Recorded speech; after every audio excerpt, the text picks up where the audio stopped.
Welcome to another episode of Brand Decoded Show. And we're living in very strange times. There is a select group of people that are coordinating the airwaves, and they're very good at it.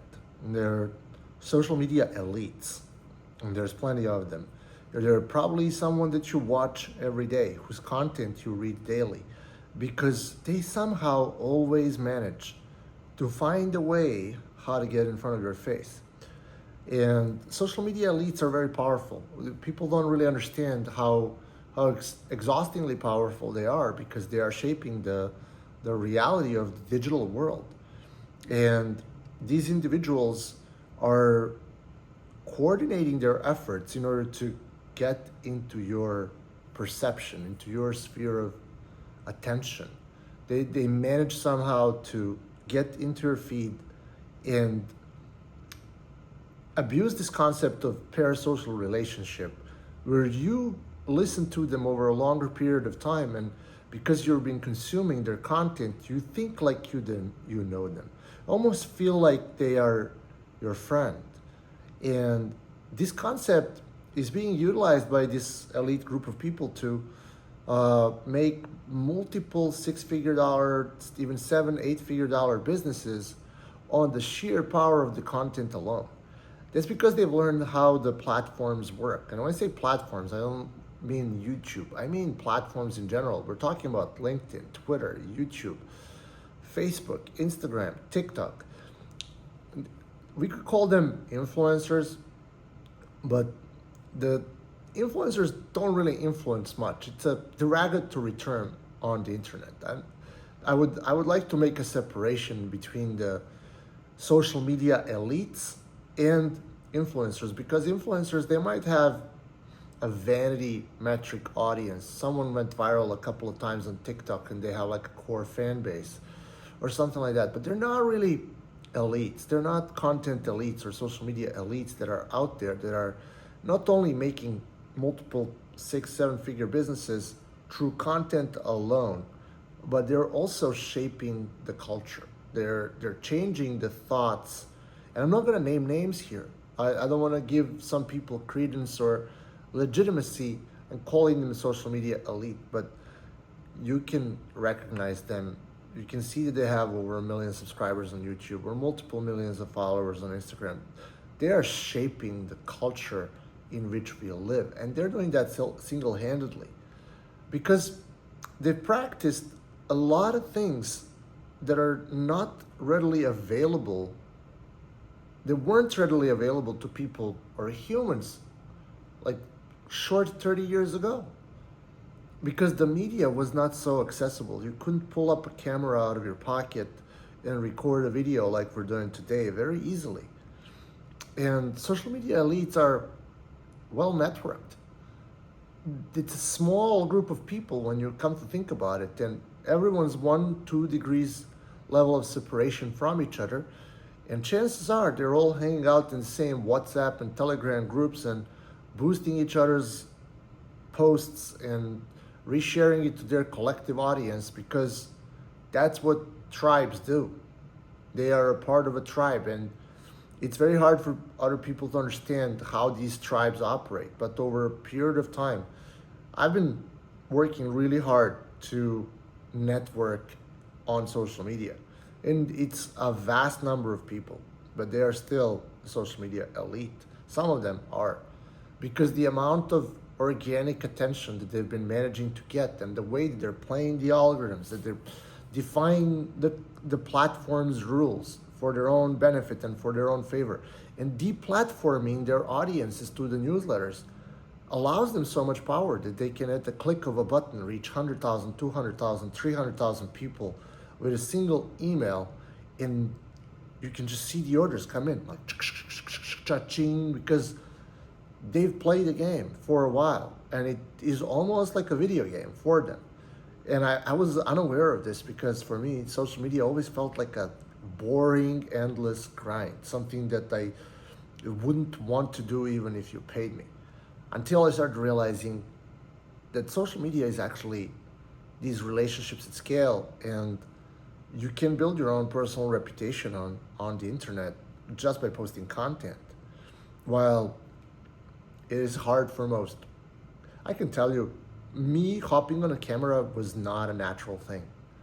I I was resisting. Still to this day, I can look into the camera and think, I'm not good enough. It's hard. It's hard getting in front of the camera and speaking your truth and expecting that someone will like it. Because let's be honest, it's a competitive landscape. And people are putting up a face. They're putting up 100% total front. And that's scary for most because your self-esteem is on the line. It's not like you can write a blog post and edit it 1,000 times and it can sound perfect. On the camera, when you show up, it's who you are. There's no AI to help you edit your grammar. People really see you for who you really are. You can't really fake it. That's why video is kind of like a last line of defense.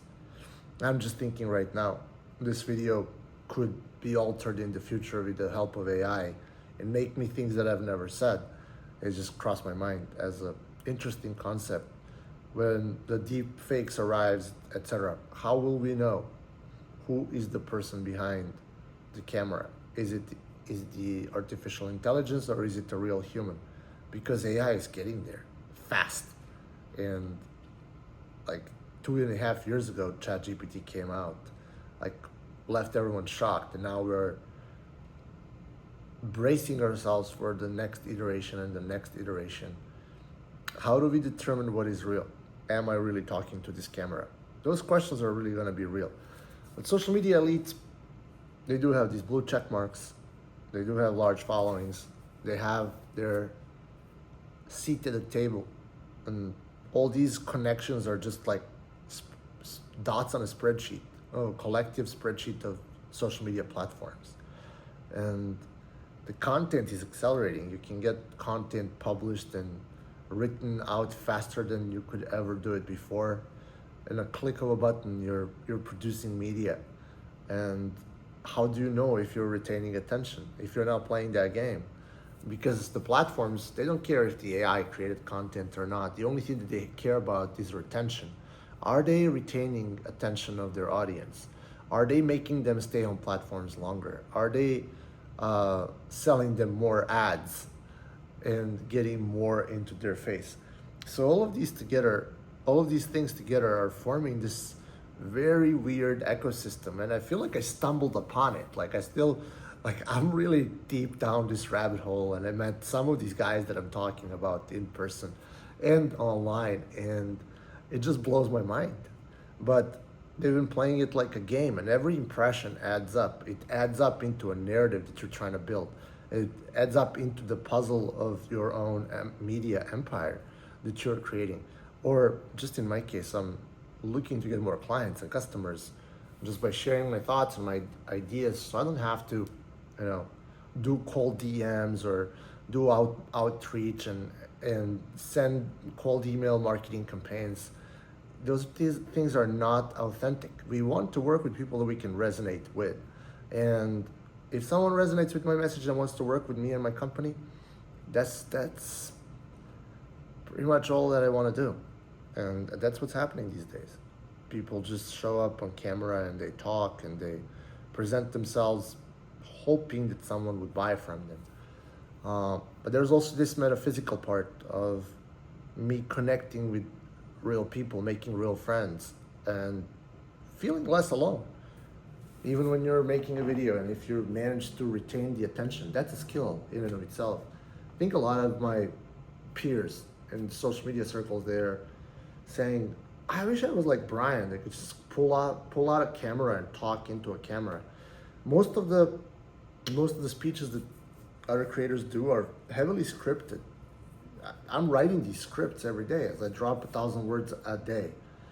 Except today, as I'm probably gonna drop another 1,000 words before I go to sleep or something like that. But just because I want to keep my writing habit sharp. It's a good skill to have even in the age of AI, because it does help you when you know how to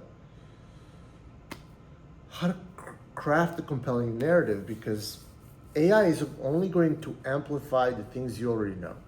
So it doesn't hurt you to learn how to be a better writer. because the better you can write, the better you can speak. The better you can speak, the more attention you can attract, and then you can attract other great things into your life. Whether you're running an agency, or you're a freelancer, or you're a consultant or coach. No, I don't know why, but I really hate the word coach. I feel like it's been overused. Some people really are coaches, but a lot of people that are selling coaching are just grifters. So maybe just a negative association towards the word coach comes from that. Even though I had life coaches and I have business coaches, even to this day, I'm paying people a lot of money to give me the context and point of reference, which is probably one of the best thing about getting coaching, is getting the point of reference of another human being and how they think, because they are in the position where you would like to be. So that's a little bit about coaching. But social media elites, they're breaking the algorithms. They're forcing themselves into your feed, and they are dominating the airwaves, impacting the culture, and this whole collective neurospace that we end up sharing. I'm gonna try to do these more regularly, like I used to do them almost every day, but feel it's time to get back into the game and get back to the Brand Decoded Show. Thank you for watching. Like and subscribe. I'll see you in the next one.